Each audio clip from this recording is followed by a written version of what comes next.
So good morning, everybody, and welcome to the second of our new kind of like mini session of lessons from TTA Tutors. This morning, we're going to be discussing becoming a tutor with Adam Muckle, Sarah Brouner and Cathleen Sagisi. So I'm really pleased to introduce them all. Adam, if you could introduce yourself a little bit, please. Hello, I'm Adam. I'm originally from Belfast. Studied classics at Durham, then qualified as a barrister, and then I got into tutoring, and I've been doing that for 17 years now, remarkably. And I was president of the Tutors Association 2016 to 19. Still involved to an extent. I've tutored all around the world. I've written a book on tutoring, how to tutor and influence people. So I hope that and what I have to say today will help you in your career path. Thank you, Adam. And Sarah? Hello, I'm Sarah. I've been a tutor for the last 11 years and I tutor sciences and maths. I predominantly now work with students who have come out of school through SEN, neurodiversity, or have chosen a home education path because they're going to or aspiring to be professional athletes. Prior to becoming a tutor, I was a scientist. Thank you, Sarah. And Kathleen. Good morning, everyone. I am Kathleen. I started tutoring, I think, back in 2016, but I've tutored full-time back in 2019. So my background is in biomedical science, but I didn't really like it. So I started tutoring, but I'm going to talk to you more about how I transitioned later. But for now, I tutor the core subjects, so maths, English, science. I have experience with in-person, online, residential tutoring, and I'm really curious with the different environments of how someone can tutor. So I've been exploring that recently. But yeah, that's me. Thank you. And then Poppy sends her apologies. She's really poorly this morning and has caught a really horrible cold. So she's not going to be able to join us, unfortunately. Okay, so the session format. So please, I can see a lot of you have muted yourself already. So if all of the audience can mute themselves, and then we're going to split the session into two parts. The first part, sorry, I haven't updated it. So the panel will be asked 3 set questions. It was going to be 5, but our first session last week overran by quite a bit because the panel had a lot of interesting things to say. So in order to not restrict that, we've decided to just minimize the questions a little bit. And then after we've answered the questions, we will have a general Q&A and any questions that you've had from any of their answers during the sessions as well.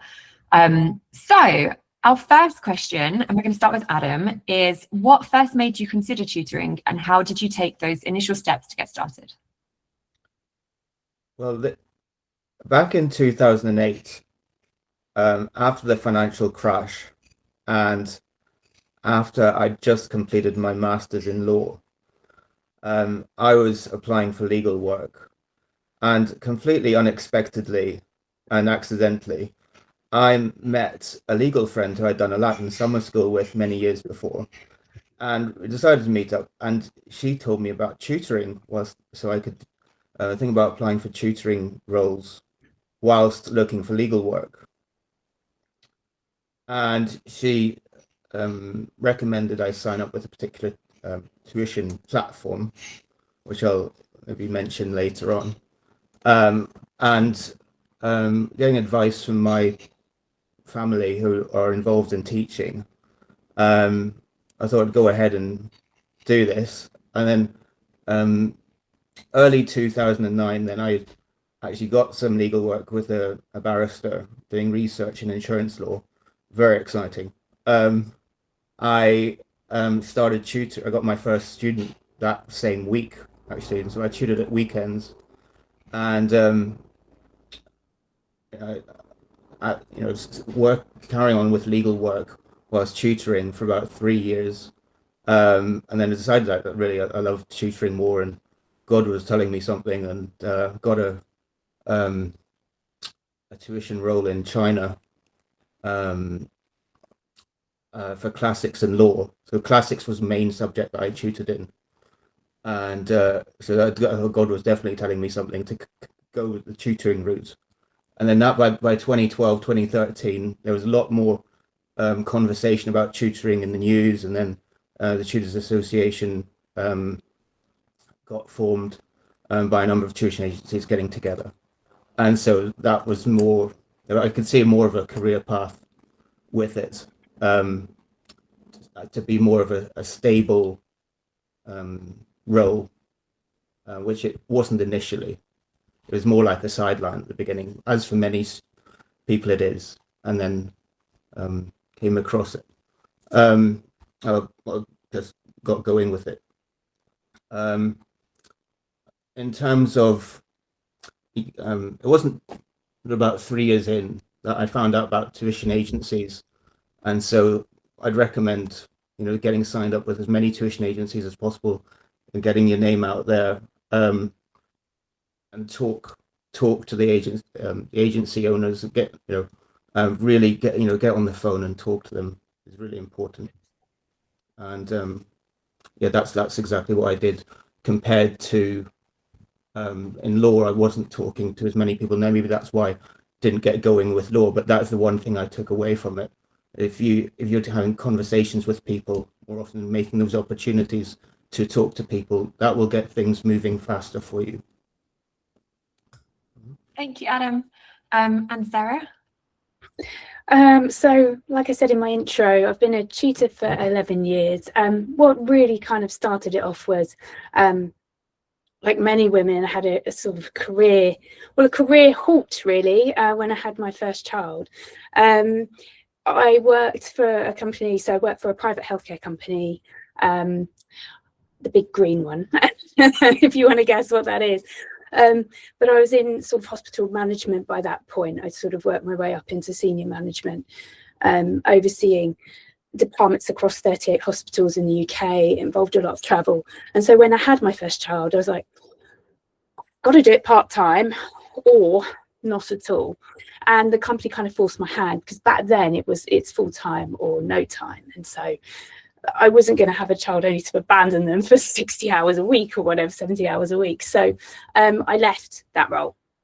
And then I was kind of a little bit lost for the next few years. Obviously, I was a mum and I threw myself into that.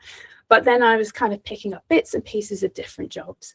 One of those jobs, actually, I worked for a charity for disabled children. And over the weekend, I used to run particular classes for those disabled children on kind of life skills and play, lots of structured play, so that parents could have a bit of respite. And I discovered I really love working with children with different abilities, a full range of abilities. And I was sitting on my mother-in-law's sofa on Boxing Day, scrolling through, looking for a job that could give me more hours, because they just didn't have the hours to give me as a charity that I was looking for.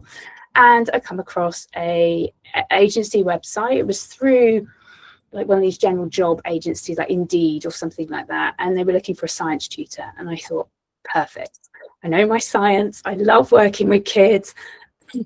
Looks like a good job. I can kind of fit it around my family. And so that's how I started. I went, you know, for my interview with this agency, and I started with Tutor Doctor.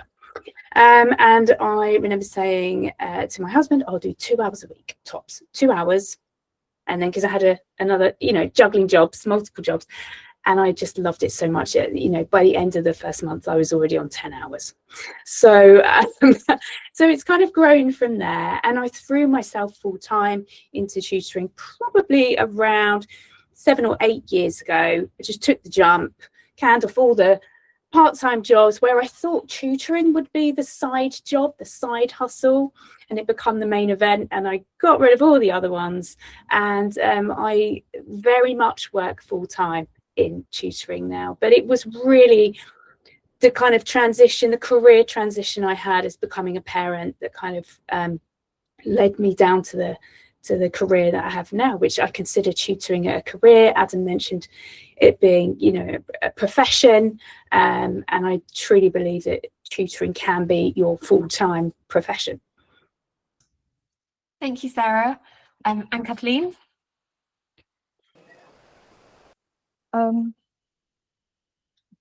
What first made me consider tutoring, and how did I take those initial steps to get started? Okay. I don't have a direct answer because I think it was a journey for me myself. There's a lot of factors that came into it. I liked studying with peers when I was, studying myself. I think the skill kind of was born or was enhanced, was growing during that time. After uni, I was a phlebotomist, and I did not like it. I did not.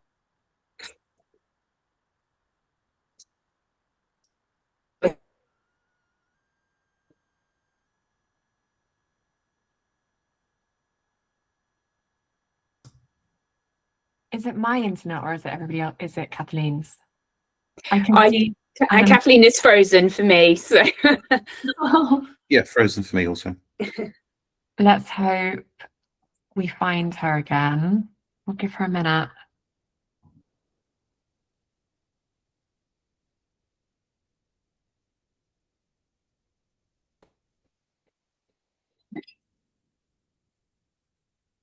Am I back? Can Yes, you hear me?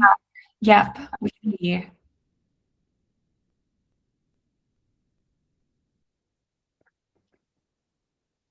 There's a lot of emotions. Again, as I said, there's a lot of factors into how I first stumbled on tutoring. But I don't know if it started, but like I used to lead Sunday church in church. So like Bible stories and parables, and I used to do that with church at first. And I grew my confidence from that. I was like, this is fun. This is fulfilling. This feels nice. And I started signing up with, what's it called? Tutor Fair. So it's like an online, I don't know if they're still up right now, but I put myself in there. And then there's this thing called childcare.co.uk. That also offers private tuition or private tutoring jobs. So I listed myself on those places. Okay.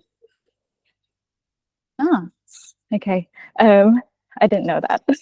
But that's where I put myself out there. And I used to like print out flyers.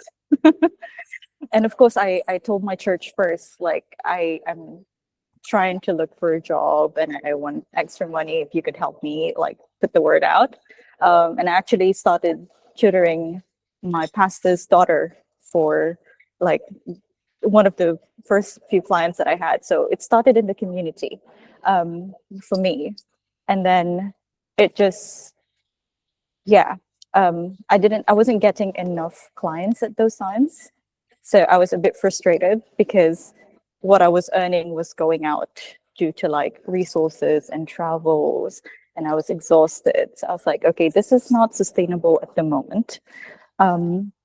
So in 2018, I got myself a job as a legal secretary. And that was a contract for 1 year. It was a good exposure for me. It was really nice, but I was overworked and underpaid. And I missed how it felt when I was with the children and the aha moments and all of that. So in 2019, after my contract, I slowly got back into tutoring. But yes, so I kind of did more courses to kind of like to learn more about the profession and to just put myself aside, like position myself in a way that I was professional and kind of stand out from my competitors. So childcare.co.uk was really good because they do have courses. So it was like before I discovered TTA, that's where I was getting my courses and insurance policies and jobs. That was really good. And then Tutor Fair on the side of it as well. So those two is how I got started, and of course word of mouth. The word of mouth was so good after a few clients that I I didn't even need tutor fare nor childcare.co.uk anymore. But that was my transition. It was messy because at the background there was the personal stuff as well. My brother was born in 2014 and he was premature, and we were in and out of the hospital a lot of times. And I was there for him. So in terms of like, instead of him going to the nursery or reception, I was there for him. So like, yeah. There's layers to it from a professional point of view and like personal frustrations and also like family. So I couldn't answer it like straightforward what made me consider tutoring or how I got there, but it was a series of things that led me to tutor, and I haven't looked back since I found my place in it. Thank you. I think that's life though, isn't it? Life is never a very straight line where you do something and then there's an end result. Like I did geography at university because everybody told me you can do anything with a geography degree, and you can do anything with a geography degree. To the point that I left and I was like, well, what do I do now? Like I could do anything.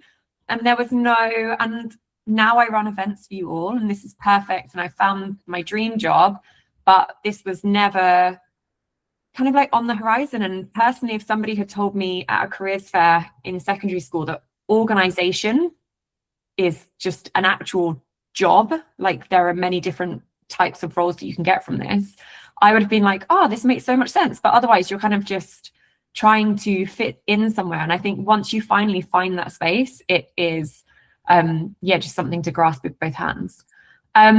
Okay, so Sarah, if we can start with you next, please. How did you find your very first students, and what would you say to somebody trying to do the same now? I found my first students again with that agency that I went down that route. However, I think that the landscape has really changed now. I certainly wasn't on social media, well, not as much as I am now, and certainly not as many platforms. I was on Facebook, I think, when I first started, and not for business. It was, old school friends and all the rest of it that we use Facebook for. So my first students actually did come from an agency, and I was completely new to this, having never come from even really any kind of teaching background. There was teaching in my hospital role, as clinical role, teaching new staff, for example. But what I found was going through the agency, certainly they take care of all the stuff you tend not to think about initially as a tutor. You're probably thinking, well, I go in with the student and I teach the subject or for an exam, and then I leave again. If you are setting up your own business, then you also need to think about policies and procedures, and you need to think about payments and how you're going to approach payments for that, and terms and conditions and things like this. So agencies absorb all that for you. I think they do all the background work, which actually, if you are starting out, certainly without being a qualified teacher, that was so helpful for me. And I'd never run a business either, so I didn't really consider myself as having a business at that point in time. I was a tutor who went to students' houses and taught them and come out again and went home. So initially for me, agencies were really helpful because they took on board all those other things to do with being a tutor. However, I'd say now there is a lot more help out there if you want to start up your own business. There's a million tutor coaches out there if you want to go down that route, but simply by having an online presence, I think, can really help. You do not need to spend and waste lots of money on websites initially, logos, all those things are kind of distracting. But like Adam mentioned, it's about connecting with people, talking with other tutors online. It's about being kind of out there on your Instagram and your Facebooks and LinkedIn's and so on. And I think if you don't want to go down an agency route, that's the best way to kind of show, oh, I'm new here, I'm a tutor, I'm starting out, this is what I offer, and just connect with people all over the country or globally if you want to. And I think that's kind of how I would probably start now if I was starting again. And then choose an agency if you want to. It depends on what you want to do. So if you're really keen, like Sam is, on organising things and all the admin, and you like that kind of side of things, then maybe start up your business doing that. Or, you know, if you're not so keen and you want to dip your toe in first, I'd probably say going down that agency route is good. And you'll slowly start to see, certainly if you get in contact with the agency owners, or the franchisees, whatever it may be, and chat with them, you'll start to see the background kind of operations to being a tutor as well. So that's what I did and what I'd say now. Thank you, Sarah. Yeah, I do have to say, I am starting to see a lot more kind of like of an, almost like an onus of needing, if you're thinking of coming into tutoring, you need to start your own business, you need to figure out Facebook marketing, and you need to do everything at once. And I think that, so in 2 Fridays time, on the 20th of March, we're going to have another session like this, which is going to focus on how to work with our corporate members as well.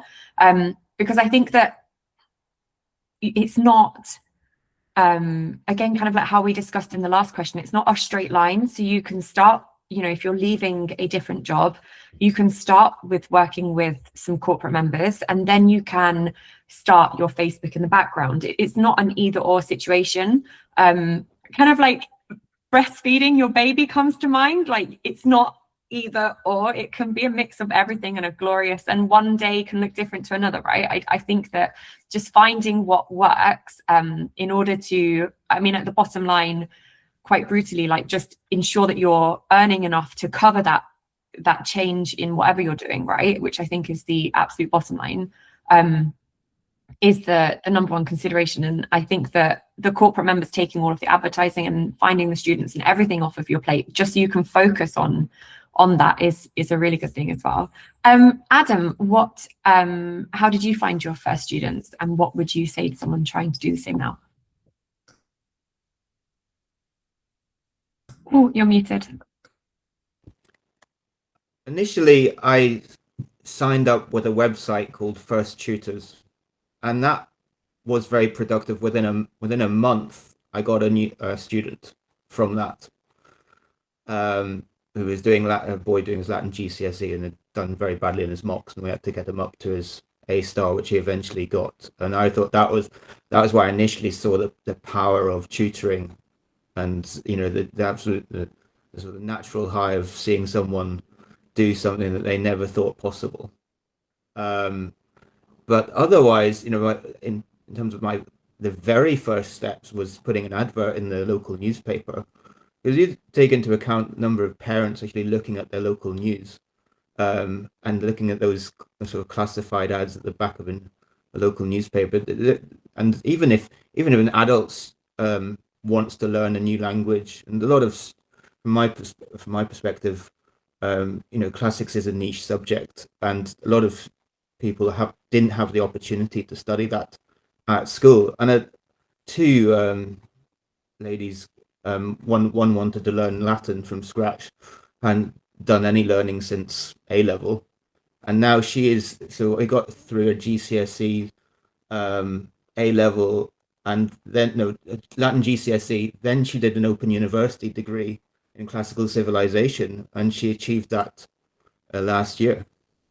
So those, you know, you never know, you know, how much impact you will make as a tutor. And then there was another lady who wanted to learn ancient Greek from scratch. So we had, she wasn't as motivated, so but I carried on, taught her for about 10 lessons. So, you know, these adverts in newspapers or on social media, you put yourself out there, and you see what comes back. But you've got to send out the message in order for it to, you know, to reciprocate. You've got to get yourself out there. I'd say I then, through another conversation with somebody in a through a legal charity, doing a legal justice project with the Supreme Court, she was doing tutoring as well through a company called Fleet Tutors. And I mean, within 3 months, I had 30 students. So, and this wasn't just for classics. This was for, you know, English as well, because my background as a barrister, people see my, well, this is going on to like the third question really, but you know, they see my credentials and they see that I can, you know, sort of a wordsmith in terms of you know, creating speeches or, you know, presentation of arguments, good level of English. So that led into sort of 11+ tutoring as well. So I did English and history as well, and it sort of led up into other opportunities, especially through this scholarship exams in independent schools. I teach the whole range of art subjects and leave the maths and science to people like Sarah. You know? So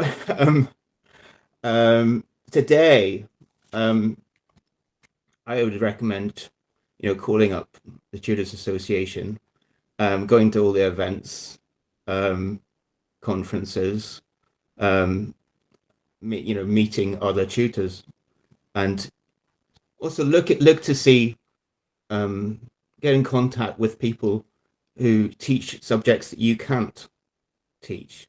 So then if you're asked to do something that you can't do, you can recommend someone, and then you can create a little sort of unofficial partnership where, you know, you are working with one student on different subjects and seeing how they get on through the year. And that creates, you know, relationships as well. That's what the power of the Tutor Association comes in. So that's, now that the Tutor Association is established, you know, which wasn't when I started, you know, and trying to build that up and to make things go much faster for tutors. The social media element is quite a big one. So if you're not on LinkedIn already, get on LinkedIn and find out what's going on in the sector. Read the news,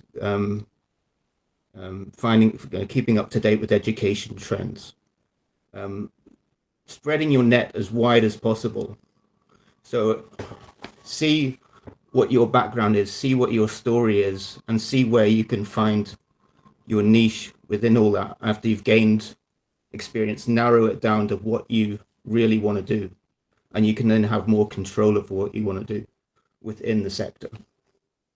Okay. Thank you, Adam. And Kathleen, how did you find your very first students, and what would you say to somebody trying now? Okay, going back to my answer in the first question, I did start within the community. Tutoring, as I learned, is all about trust, right? Adam, Sarah, me, and Poppy, we're all from a non-QTS background, so we don't have a teaching background. But what's really important and what really stands out for parents and families is trust. So for me, starting from community, starting from church, and asking and telling, putting myself out there to church and in the community, like, hi, I'm trying to do this, and if you know someone, you know me, you know someone, please let me know, connect me to them. And my first student is the daughter of my pastor. And after, you know, they've kind of had this great experience, and they saw results and improvement and progress, they started recommending me to their friends. And then those friends recommended me to other friends. Of course, that wasn't quick, right? It took some time for me to get there. So there for students, community, build that trust. And then I was supplementing it with online presence. So it was natural for me to be in social media because I grew up in social media. So I kind of knew that, okay, cool, gotta be there, have social media presence. I started asking the question of, okay, what don't I have and what can I have that would position me in a more advantageous way than my competitors. That's why I started doing courses within childcare.co.uk and GDPR and all of those first aid trainings, you know, I knew that if I had those, then I'm positioning myself to be more professional. And then later on, I was like, okay, is there any association and membership in there? Is there any tutoring kind of courses that I could do? And I did as much as I could, right? As much as I could, collecting those certificates and kind of collecting evidence that I am, even though I don't have a teaching background, I am enough for the job and I am qualified for this profession. So I was able to design what puts me apart from my competitors, as well as building the trust with my current clients. I had no background in business. I didn't even know I was running my own business at that time. I was just really enjoying tutoring and making a difference and, aha moments. I love aha moments. So I was just kind of like showing up to lessons, planning the lessons, and kind of like winging it in lessons sometimes. Because sometimes you go into a lesson and you suddenly find that what you've planned is useless. So I was like thinking on my feet, I was like pivoting. But I love those in tutoring. So I was just doing the things that I love, learning more as I go, and just shifting my kind of way of marketing. Because I've done the word of mouth, I have online presence, but mind you, I had flyers beforehand. So I had flyers beforehand, corner shops, they're really cheap. They do listing ones. So I think at first, back in around 2019, for 1 week, I was paying £1.50 to have my flyer on the window. That's in my community. You can still do that now. Again, it's the trust, right? And also looking at your audience. I was doing one-to-one locally then, so that was a really good way of marketing for me. And then when COVID happened, a lot more social media and online presence. Again, it's just kind of like being aware of what's going on so that you can shift and kind of navigate and pivot appropriately to your environment. So what would I say for someone who's doing the same right now? I mean, if you just started tutoring, right? If you want more experience, volunteer. I've done volunteering as well. Volunteer in your library, volunteer with charities, or just family and friends. Get those experience going. Do the courses, get your CPDs, and if you're from another background, look at what you already have an advantage of, and be very aware of that and see if you can integrate that in tutoring. Marketing, again, it's there. But before you kind of go into marketing, you have to know what your market is, right? Where you are, if that's, what you want to prioritize, then market appropriately to that. But yes, that would be my advice for someone who's in the journey right now. Thank you. I think as well, like marketing is obviously it's great and find out what you want to be doing. But if you are making that leap and you're trying to go perhaps a little bit too niche in the first instance, like there is a lot of benefits in finding your niche. You're going to find a really strong area, but this is going to take time to grow as well. So just trying to, get some students first, and then just slowly over time you'll start to get the types of students that you want, if it's in a niche subject, for example, or a niche area, or whatever it is that you're looking for. You'll start building up your social media presence or word of mouth. I mean, John at one point, his biggest word of mouth person was a Russian masseuse in North London, and he had never met this lady. Obviously, one of his clients enjoyed getting massages, told the masseuse, oh, I know this really good tutor if you ever need one, or your clients need one. And the amount of work that he got from that, and they would call and they'd be like, and also a church in East London as well.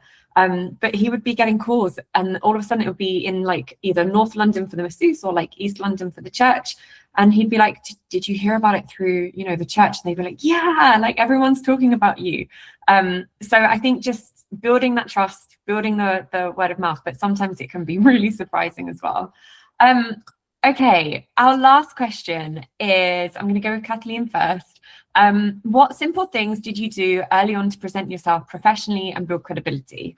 I know that you touched in this a little bit in your last answer as well, but I'm particularly interested from all three of you, particularly because you have all approached tutoring from a non-QTS route as well. So having not worked in a school and having not been teachers, you've built very credible careers out of this. I think Kathleen and Sarah, you've both won awards at the National Tutoring Awards. Adam, you've judged the awards as well. Obviously, you were the president. So this is clearly not, and not to sound degrading, but tutoring is not a side hustle and you don't need QTS. So I'd be interested to know how that has played into this question as well. Kathleen? Okay, simple things early on. Professionally, again, I came from a professional background. I've done my degree. I've done a little bit of work. I've explored myself. So in terms of professionally, I think I approached tutoring professionally already. But building on that, I did loads of courses, loads. You know, how to tutor. Not even tutoring. It's like early stage foundation years, like courses and knowledges. Just courses around that, even nutrition. Like at one point, I was into, you know, those types of courses because I was just curious. Okay, what do I need to learn in like working with children, right? So it's like, okay, allergies. If I'm going to someone's home and like, okay, making sure that I'm aware that I can't just bring snacks. I love bringing snacks, right? It's a way I bond with the students, but like, I wanted to know if that was appropriate or not. So it's like looking at allergies, but yeah, courses, random courses, not too random, but they were enough. They're close. The proximity of those courses to what I was doing was close enough. So I was doing a lot of courses. I was curious. And yeah, like professionally, again, it's like any other job. You know, you get really close with some clients sometimes.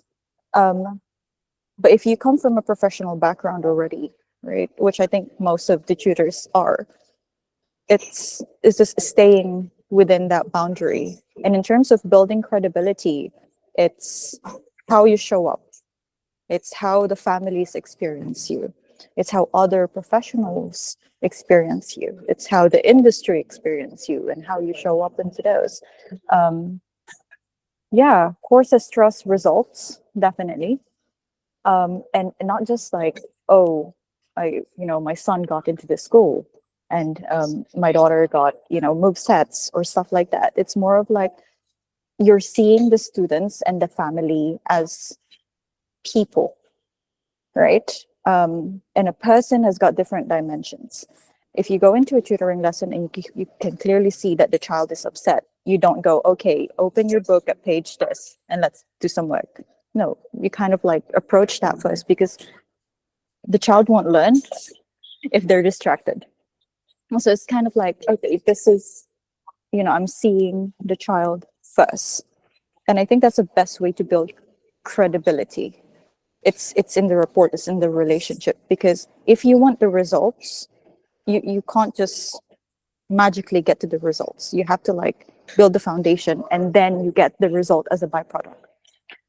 So my approach that I think has built credibility for me as a tutor in my own lane is that I looked at the students and the family as their entities, and it was child-centered approach, right? And it wasn't just the results that my students and the families were getting. It's like the confidence, the skills, the study skills, right? The emotional regulations, all of that was all part of the results. And I think that's one of the reasons why I get recommended, because it wasn't just, hey, academics, this topic, that topic. It was a whole person that I was kind of tutoring and guiding. But yeah, I don't know if that answered it well, but yeah, a lot of courses.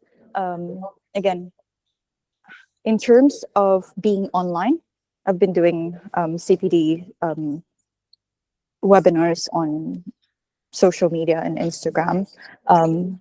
If you're putting yourself out there, be professional, like be authentic, but also stay in your professional kind of self. Be genuine as well, right? So authenticity and being genuine, sometimes there's like a thin line, but make sure that you're presenting yourself as such. If you need 2 accounts to have like personal LinkedIn and your professional Instagram and your personal Instagram, keep them separate. But again, it's all about presenting yourself professionally, simultaneously building that credibility with your clients and your students. Thank you, Kathleen. Adam, would you like to answer next, please? Yeah, well, looking back on it, I think that having my barrister qualification, which is a professional qualification and is, as far as I'm aware, very well regarded in society, that you are a professional person, has really helped my tutoring and the amount of work I get and the type of work that I get and the sort of the children aiming for scholarships to independent schools, the sorts of the structuring arguments, how to present themselves, the sort of qualities that parents are looking for in a well-rounded person, that I can instill those qualities into a child. That's what they're looking for. They're looking for beyond the syllabus. They're looking for sort of a mentor sort of figure.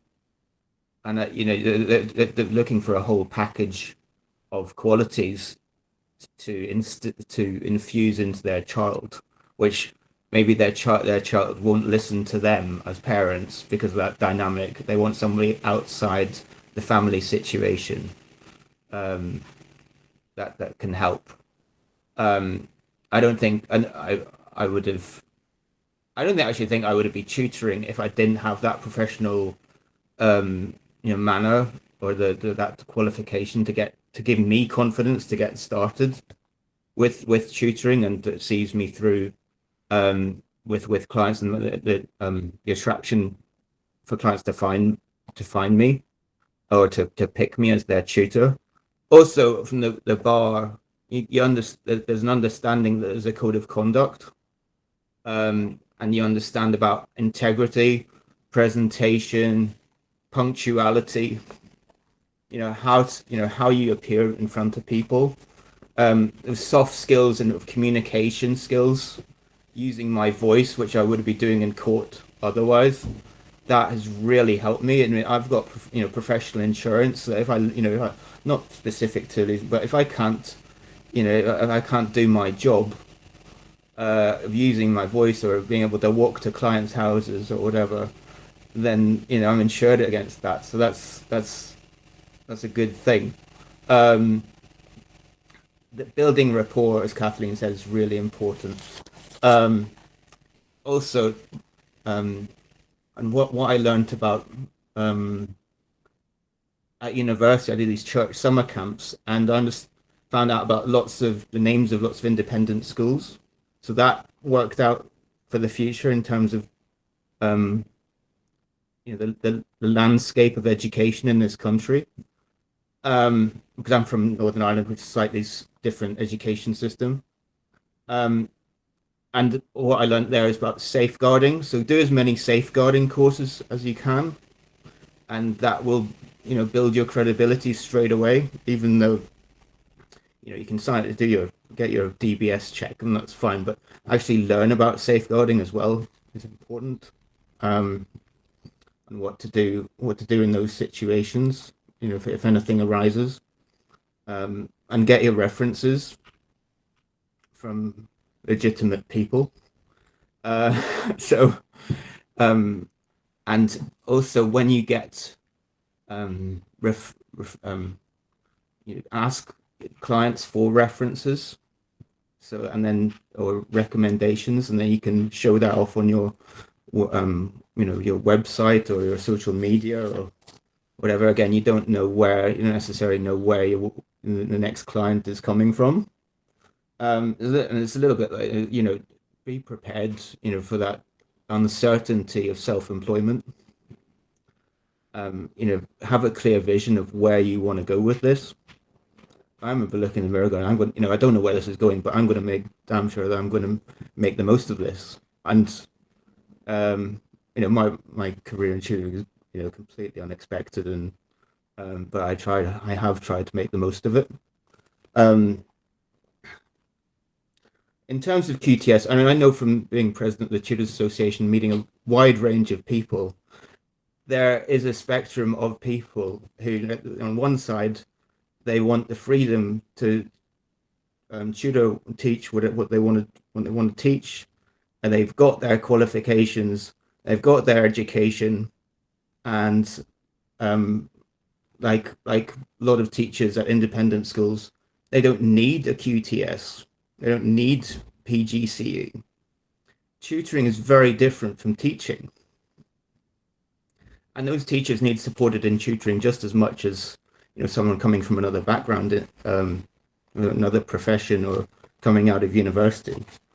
And then you get other people on the other side of the spectrum who like collecting certificates and doing courses and collecting letters for the names, and that's great as well, because they want to show the credentials to their potential clients. But for my part, I haven't been asked even from a private client about my DBS check in 15 years. So they have my credentials, they have my CV, they've checked through the agencies who I am. I've got background in lots of the sort of success stories of previous clients, and they go with that. So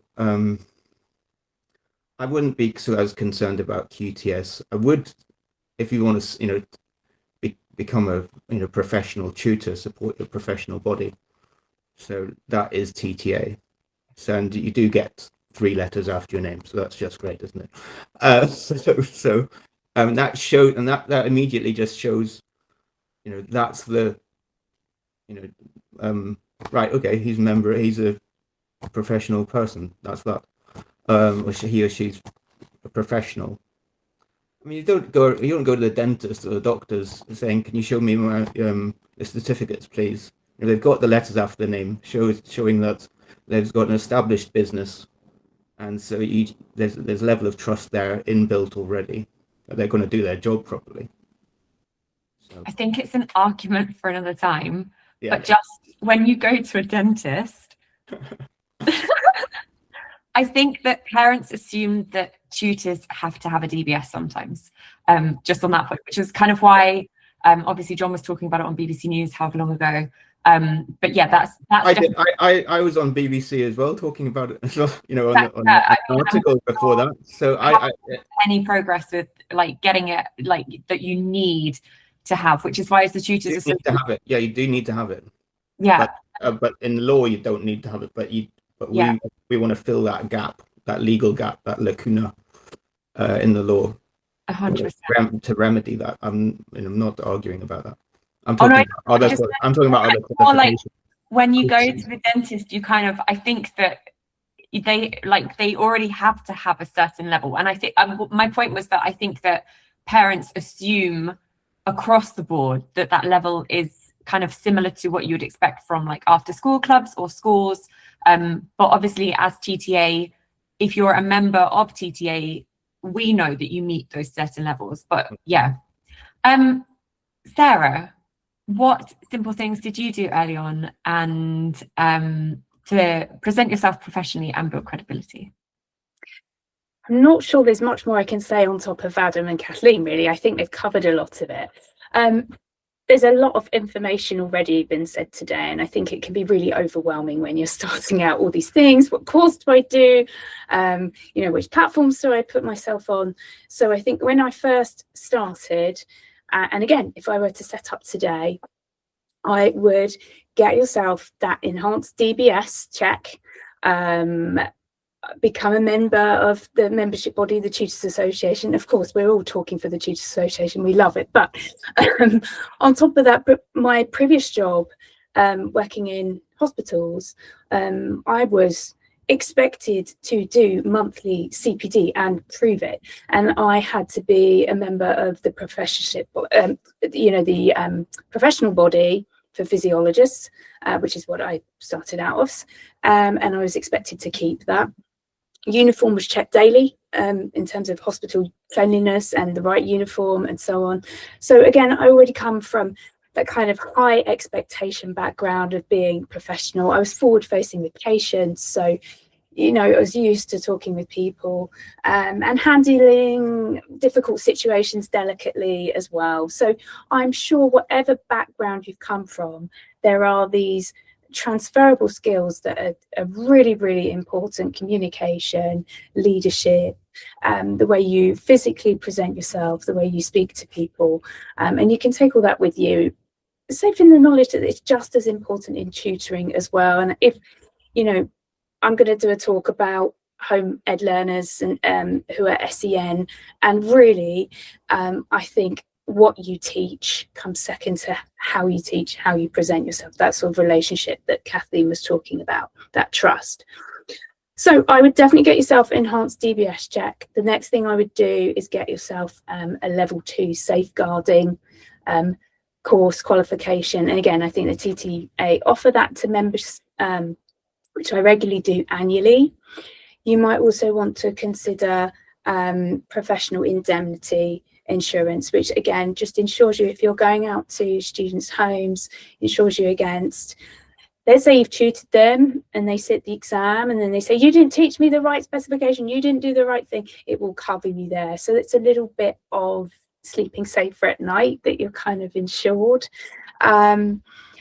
It's not a huge amount of money. I think I pay just over £100 for the year. So if you split that up monthly, that's not a lot to kind of be insured.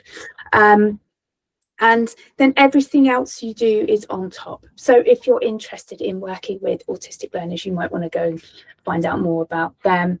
If you're interested in 11+ entry exams, like Adam says, you know, kind of learn the independent schools, which exams they set, what's the bar for that, like what's the pass mark for that, all of those things can come afterwards. And in terms of professionally, again, it's kind of one of the things that I've set up over time is having different policies that I will send parents if they send me an inquiry. I'll answer that with an email, but alongside that, I will send them my terms and conditions and say, you know, please read through it. If you've got any questions, let me know, but this is my terms and conditions. So if there's anything you're not happy with, we can discuss it. And then if they've decided, yes, you're the tutor for us, we want to go with you, and you've sorted out days and times and all the rest of it, then I will send them, I've got a safeguarding policy, a privacy policy for their data, and a GDPR policy. And that's all just for them to read through.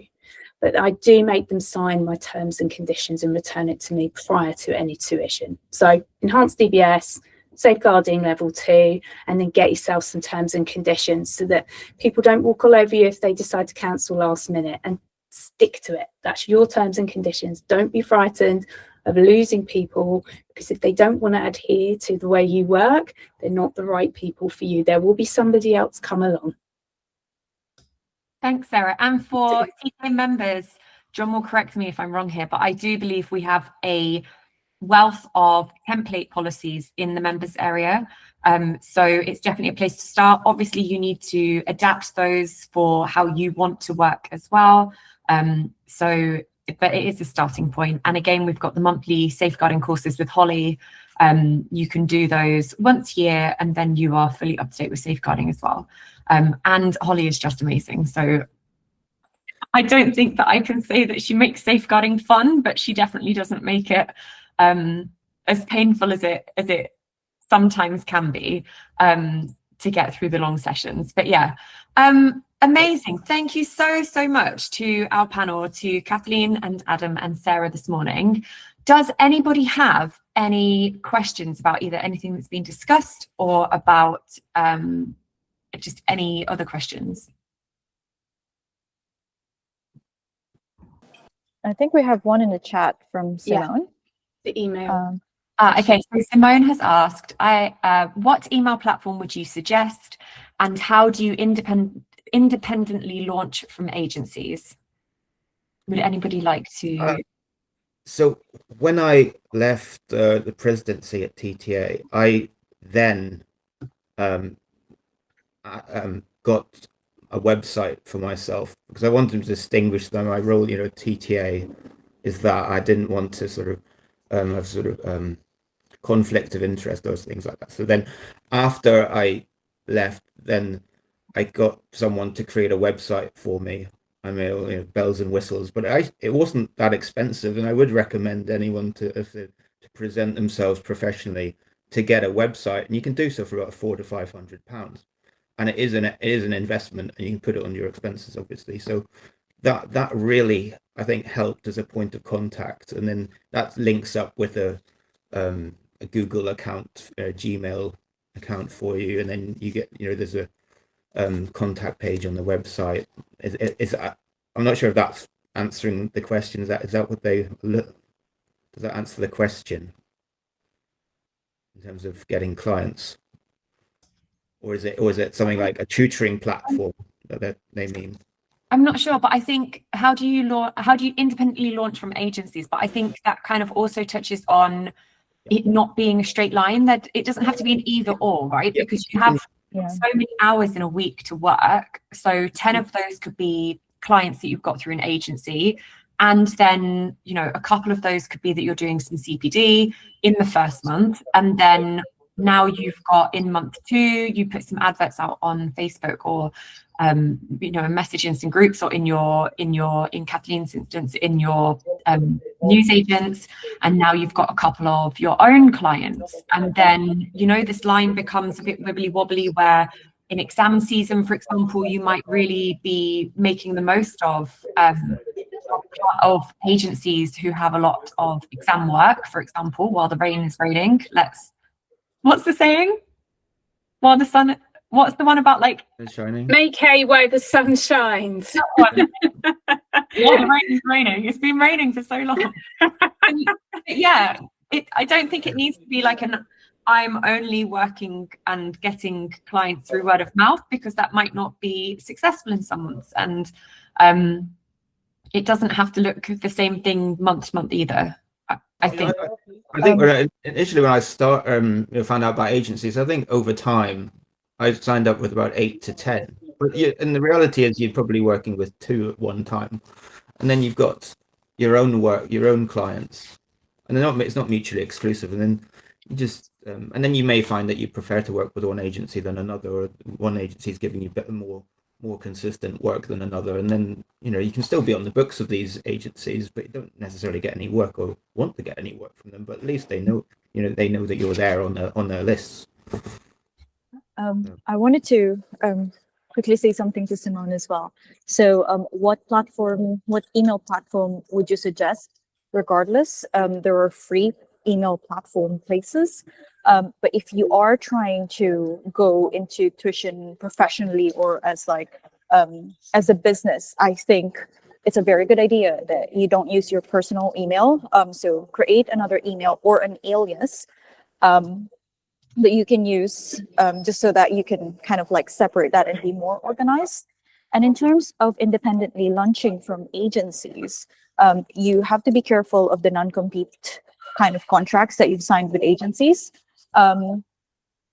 So just be mindful of that.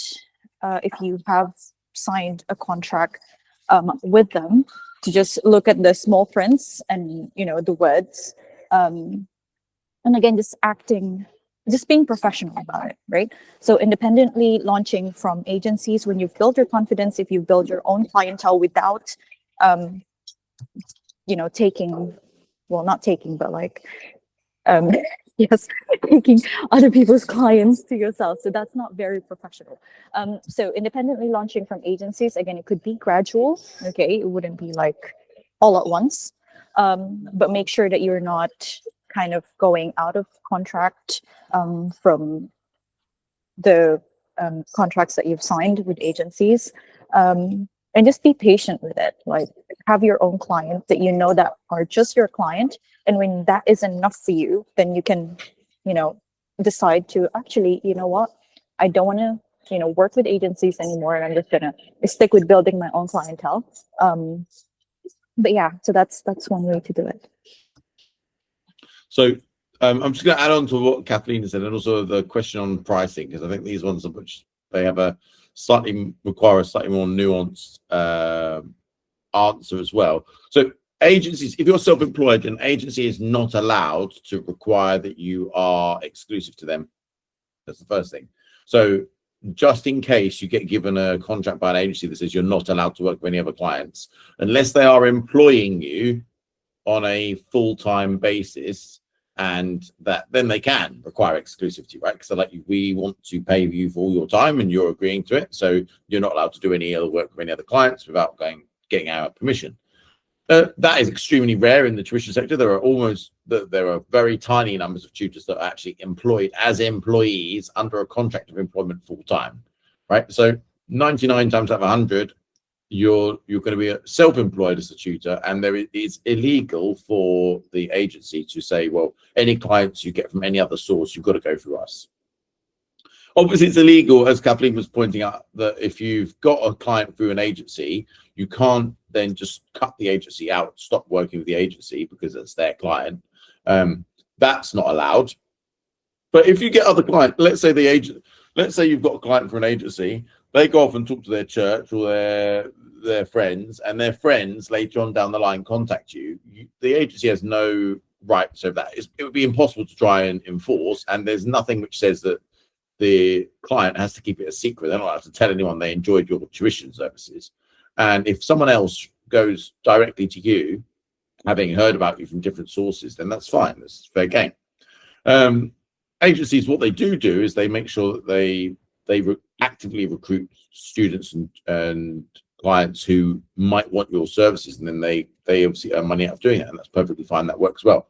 On the point about pricing, just really need to be careful with, because TTA cannot tell you what you should charge because of anti-competition legislation. We can't organize a cartel where we say everyone charge a certain amount and then you all charge that amount, and we distort the market. So we can't say charge this much or charge that much. It very, very much depends on your individual level of experience, the level of service you're offering. If it's hourly tuition, is it a course? Does it include preparation or planning? Does it include travel? Does it include other subscriptions or textbooks or anything else? But as a very, very rough general rule, tuition has an enormous range of prices. So relatively inexperienced tutors can charge as little as £15, £20 an hour.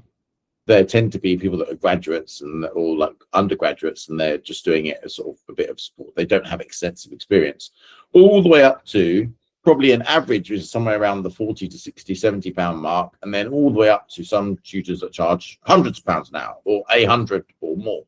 Now, obviously, the extremes of that are unusual, and they are for cases where there's either someone who has relatively low levels of experience at the lower end, or an extraordinarily high level of experience and specialism at the higher end.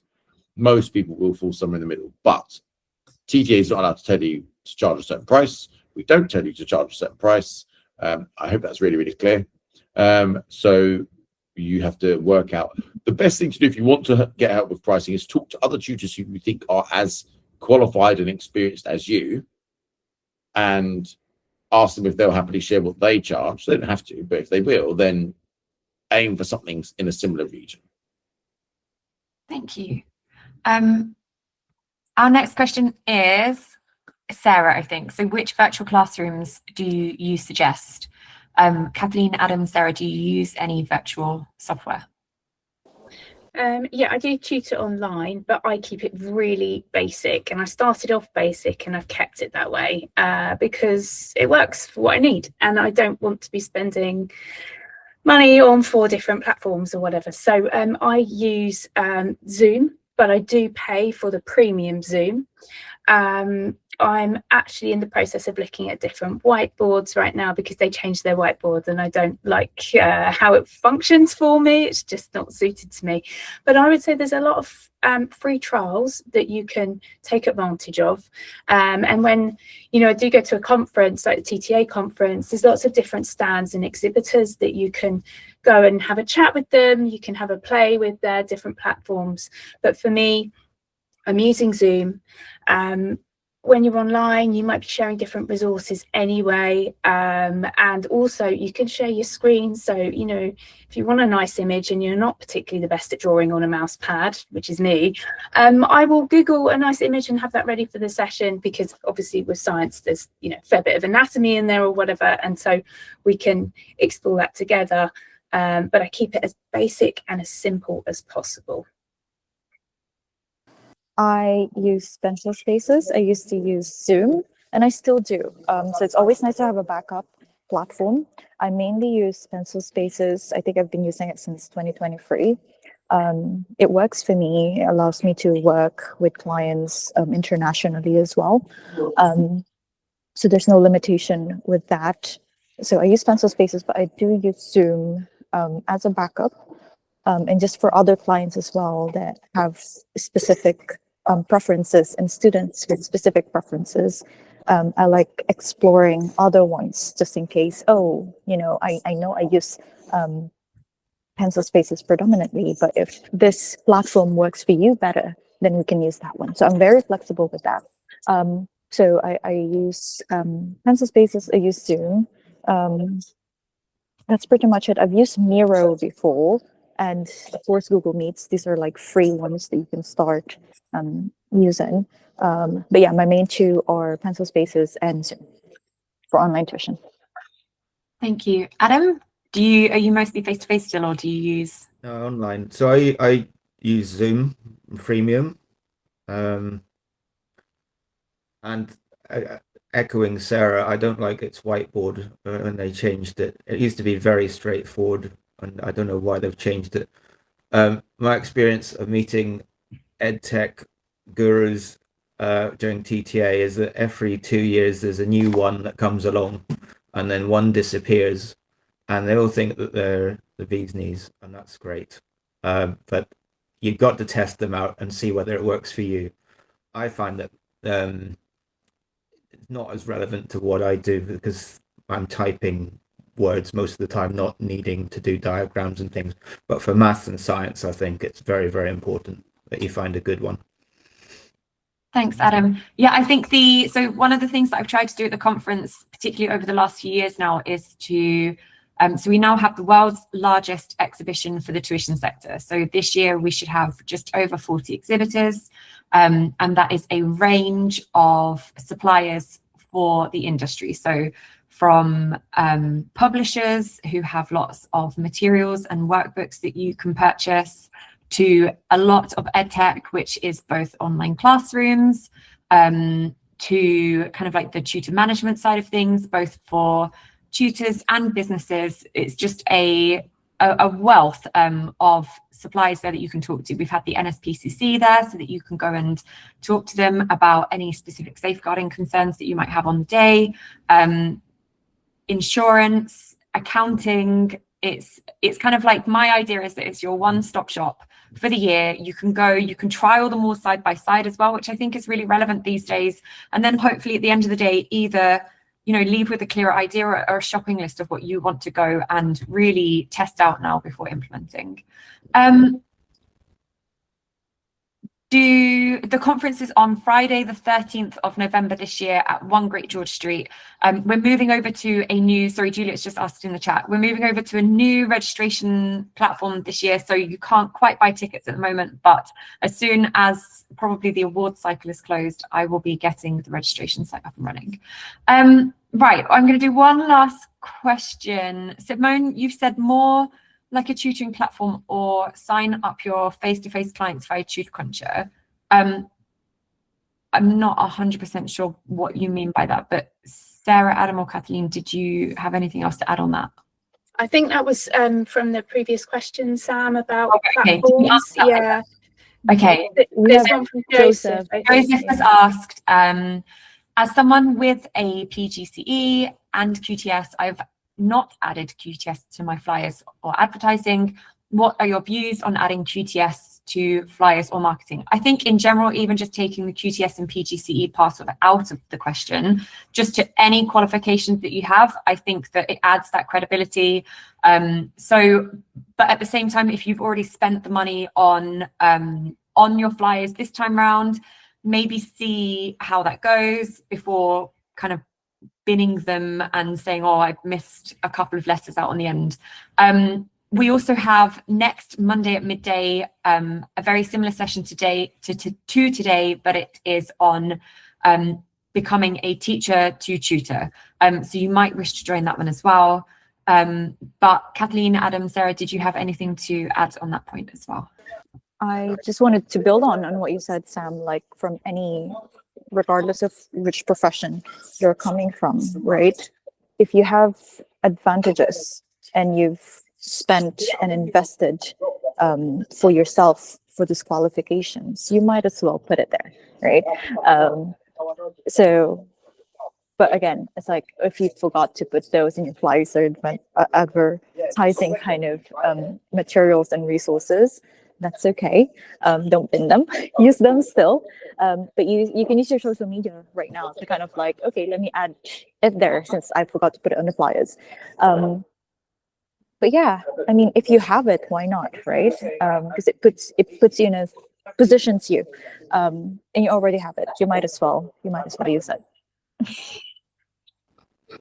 I think on that when you got an initial introduction to someone, you put your full credentials, and then when someone knows you already, just put your name, like your first name, because then they already know you. They don't need the full, because you don't want to come across maybe too academic and too serious all the time. So if an email requires a serious email, you change your tone appropriately. But it goes back to presentation and how you want to appear to someone. You got it depends on your audience. Perfect. And Juliet, sorry, I'm just going to answer yours. So can you join any of the conference online? Yes. This year, we are going to be having a live streaming aspect to the conference. So for any delegates on the day who can't join us live for regional issues or accessibility, you will have the option this year to be able to live stream through the conference app all 5 stages at the same time as everybody else, which is really exciting. I've finally managed to work out how to make the finances for that work so that it doesn't cost us an extortionate amount of money to live stream it. So yes, that will be launching all of the news on the conference as soon as possible. Perfect. Thank you so much to Kathleen, Adam and Sarah for joining us today. We have covered a lot. I've definitely learned a lot. It's been really interesting hearing all of your points of view as well. So yeah, thank you so much for your time.